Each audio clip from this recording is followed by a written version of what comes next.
Everyone, welcome to the Endgame Podcast Season 2, where I bet you didn't know what you didn't know. I'm Dr. Ryan Wakeham, successful entrepreneur and your Endgame coach. I want you to sit back, relax, and tune in to today's episode, The Power of Pen and Paper. Introducing today's topic, I think it's something we've talked about a number of times in the past. I've even talked about it with some guests of mine in the past, and that is truly understanding the power of the pen. And that's been used contextually many times over. But I'm talking about it specifically as it relates to journaling. And what does that mean, or how does that work into your strategy as you think about building success and building great habits, but also how does it help to empower you beyond just professionally, but also personally too. And so I'm a huge believer in journaling. In fact, one of my mentors, one of the very first things they did, even me as a psychiatrist, was hand me a journal. And, I just found myself writing ideas and reflections and goals and strategies and all sorts of things in my journal. So a journal doesn't have to be just about your teenage romance years and kind of your heartbreaks and your heart throbs. It can be used as an incredibly powerful tool for business purposes. Again, can absolutely be used personally.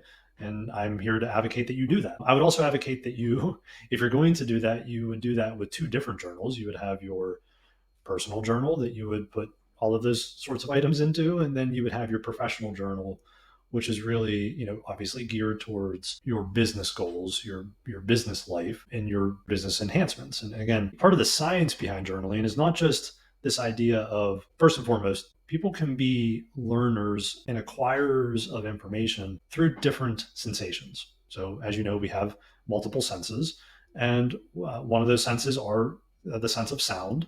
And so, some people are learners or are able to process information best through listening. And actually, again, if you were to go through some developmental workshops on this, you would know those who are akin or really learn through listening or hearing someone often, you know, will turn their kind of dominant ear or will turn their head towards you when they're speaking. They're not necessarily making eye contact.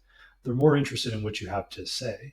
And so you'll find them kind of leaning towards you or turning their ear towards you. So you have learners and synthesizers of information that are auditory in nature, but the overwhelming majority of those who learn or synthesize information best is actually through visual. It is through this idea of making connections with words and seeing something written down. So a lot of the information we get, whether it's from this podcast or from a coach or mentor or out in the wild or in your day-to-day business life, is often auditory in nature. And so there are some people who learn best that way and who acquire information and who consolidate memories best through hearing.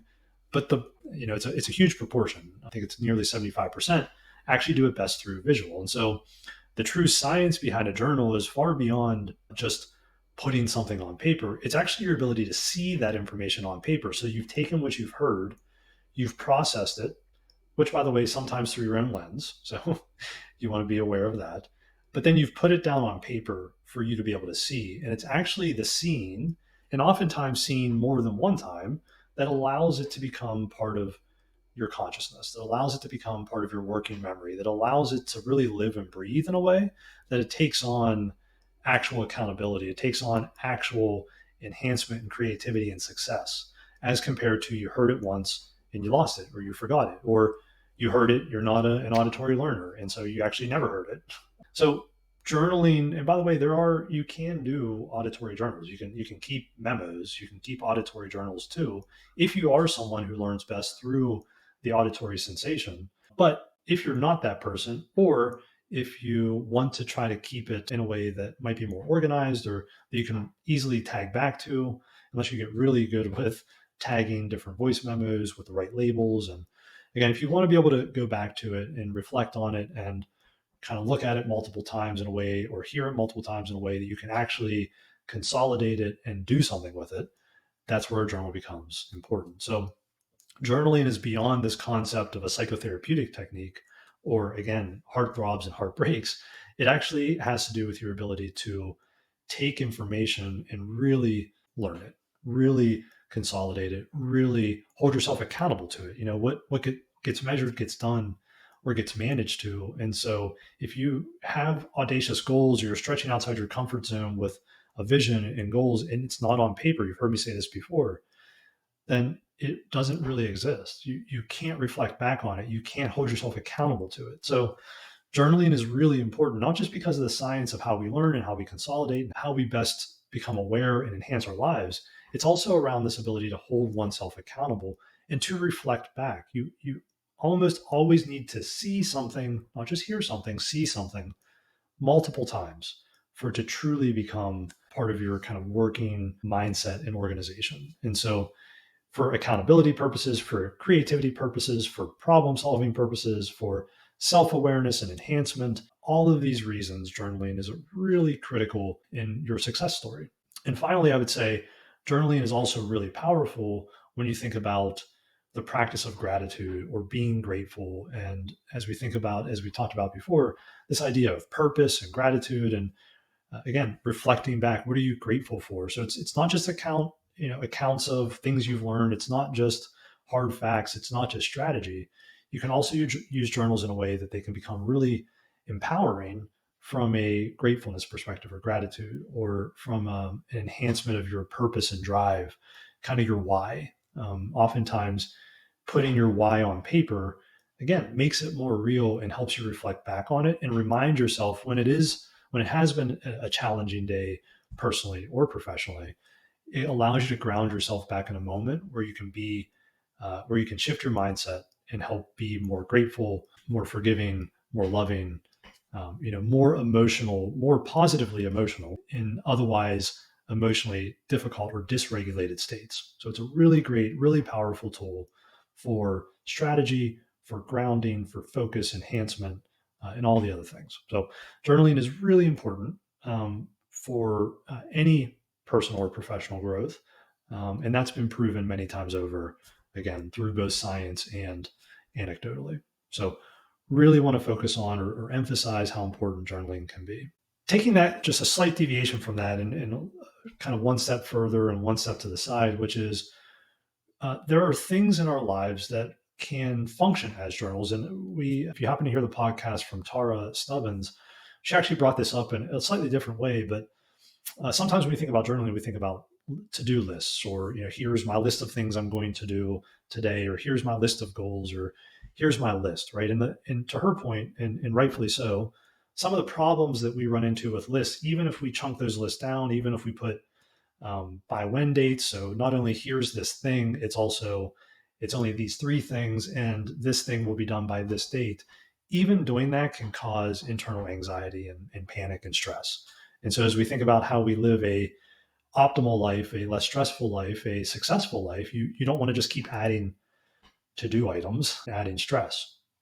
And so beyond journaling or putting something on paper, she had a really great idea that I just want to emphasize because I think it's really an incredible one, which is your journaling or to-do list doesn't have to live in a leather-bound journal. It can live on your calendar, right? So a to-do list can actually be reflected into a calendar, meaning it's not you don't have 15 sticky notes around your desk, but you have a daily schedule, and part of that schedule is to-dos. Part of that schedule is hard block time on things you've journaled about or strategies or enhancements.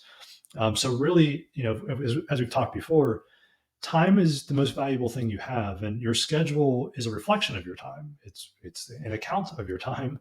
And so when we're blocking things on a schedule or accounting for the most valuable precious item we have, time, we should be doing so with an incredible amount of intention, right? So there should be real thought around why you're doing this thing at this time or on this day, why you're allotting it this much amount of time as compared to this much amount of time, why you might choose to hard block things like lunch or exercise or a meditation. And again, even one step further, why you might choose to put to-do lists or things that are really impactful or empowering or important in your journal into your calendar so that it's there for you to see on that day, right? So what is ultimately important of your time today, how you're not just blocking that time and prioritizing that time, but also what energy you're putting into those different meetings, and what are the other key aspects that maybe shouldn't just live on a piece of paper, but also should be reminders in your calendar. So, we've mentioned it before, but this idea of really being a master of your calendar, really spending the time each day to make sure you're truly intentional with your time and how that time is accounted for and that is via a calendar or a schedule. And so journaling is not just journaling in a leather-bound book. It is also how you choose to take those same ideas, thoughts, to-dos, lists, priorities, and putting them into your calendar in a way that reflects and aligns with what you need to do, not just today, but how you need to be incredibly thoughtful and intentional with your scheduled time, right? So again, work will expand and contract and fit into whatever time you allot it. And so make sure that you're being truly intentional with your time so that when you are using time, it is truly the highest and best use of your time. And so I think it's really important to point that out. I love what Tara said around that. I think it's really powerful, not just for me, but hopefully very powerful for you too. There's, I've alluded to a little bit, but there's also this idea of like, how often do you journal? Or is that a daily thing? Is that every so many hours? Is it once a week? And the answer is yes. So I think that journaling is incredibly, not I think, I know that journaling is incredibly powerful. I know that there's science behind it. And for all the reasons we just said, it's a tool that everyone should have and use. And it's not a one size fits all, right? I'm not here to tell you, you must do this. You must journal at 9 p.m. every single day.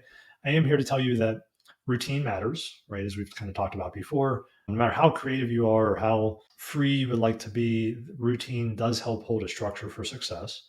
And so, regardless of how you are, regardless of what routine means to you, I do think there should be a routine or a cadence to what you're doing. And I do think journaling should fall within that. I would say that there's a lot of evidence around a daily journal, only so much as the ability to kind of reflect.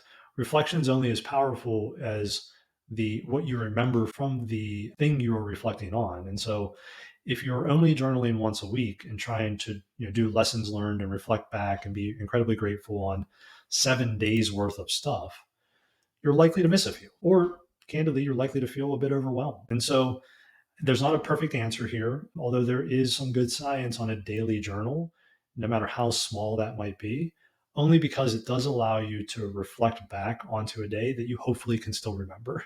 And again, reflect back not just on goals and what went well that day, what was more challenging that day, but also what that day was incredibly grateful. Again, if you were to have listened to the Tara Snubbins podcast, she did a really good job explaining this too. She asked herself very powerful questions every single day.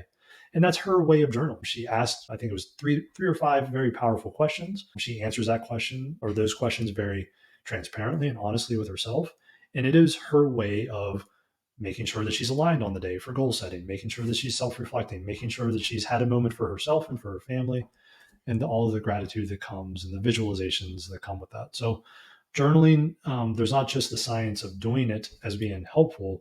There's also this idea that you have to do it in a way that you actually can get something from it. And so daily journaling is often what's recommended, but if that's too much or that's overpowering or overwhelming to start, sure, once a week is fine. And then you can build to every other day and then maybe build to once a day. But you got to start somewhere, right? You have to crawl, walk, run. And so if journaling once a month is where you have to start, then that's where you have to start. And then you can build yourself or build the routine and really practice and become a better journaler or a more consistent journaler with time. So start somewhere, work your way towards something that is appropriate and attainable. Again, don't set a goal to journal every day if you will never do it, right? Because then you're just setting yourself up for failure. So build a strategy and a plan around how you're going to get to an ultimate goal of what is optimal journaling for you, why it's optimal for you, and how you're best going to use that tool as part of your tool belt. So planning accordingly, building up to it, not making it overwhelming, and getting to a point where you can use it in a way that's empowering and impactful for you, not for me, not for what someone else does. So put the thought into this ahead of time and then build the plan around it. So in conclusion, again, journaling is an incredibly scientifically proven way to empower both your personal and professional lives. The cadence in which you choose to do it, the form and format that you choose to take with it. There's a lot of good information in today's podcast around what that might look like for you, or get creative. How, what else could it look like? How else could you do it? What else does journaling mean to you, and how do you put it into your daily plan or your weekly plan so that it ultimately pulls out the strategy and the goals and the purpose and the gratitude that you're looking to obtain by using journaling as a technique. So again, super excited to share with you that information. By all means, check out the podcast with Tara Stubbins. She has some really good insight and tips on this as well. And as per usual, thank you for listening. Please like, subscribe, share this episode. Incredibly grateful for you. Once again, I'm Dr. Ryan Wakeham, successful entrepreneur and your endgame coach. I'm here to teach you how to exist today so you may expand tomorrow and create the ultimate endgame of your wildest desire.